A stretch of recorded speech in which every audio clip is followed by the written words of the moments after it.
Iaitu dia kena asal-asalnya sebelum dia cekuh tempat tu, dia kena dapat kelulusan sepenuhnya daripada JKR.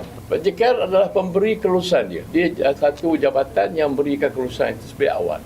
Tanpa itu, maka KDR akan berhentikan kerja tanpa kelulusan daripada JKR. Sebab reserve jalan tu boleh kata kesemuanya punya JKR. Jadi kalau dia tak bagi laluan, maka tak boleh sentuh jalan tu, tempat tu. Apatah lagi lah kalau ada pipe-pipe yang memang berbahaya macam gas tu.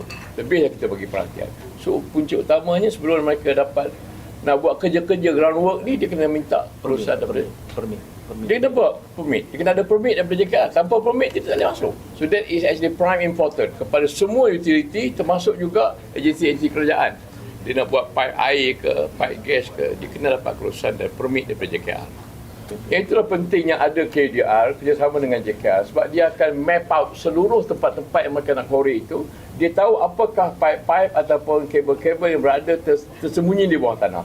Jadi kalau ada permohonan, dia akan proses permohonan itu dalam masa yang dekat dan akan tengok di manakah ada pipe-pipe utility yang lain yang berhampiran yang nak dikorek. Itu dia panggil ground mapping tu. Maknanya bila dia buat mapping ni, dia akan dapat kesan yang direct. Apakah kabel-kabel yang ada di bawah tu dapat kita elakkan. Kalau sekiranya ia berlanggaran dengan mana-mana kabel tu, dia akan diberi maklumat lah. JKR yang akan menentukan dia punya kaedah-kaedah penyempurnaan piawaian. Ada di antara kontraktor-kontraktor yang dilantik oleh kadang-kadang syarikat utility, dia tidak mengikuti piawaian JKR. Itu yang orang tak puas hati tu. Hari ni korek, buat turapan, tak sampai sebulan pecah malah. Jadi benda-benda ini dia tidak ikut piawaian JKR. Piawaian JKR tu dia ada dia punya had-had dia dan kriteria-kriteria dia supaya jalan tu sempurna.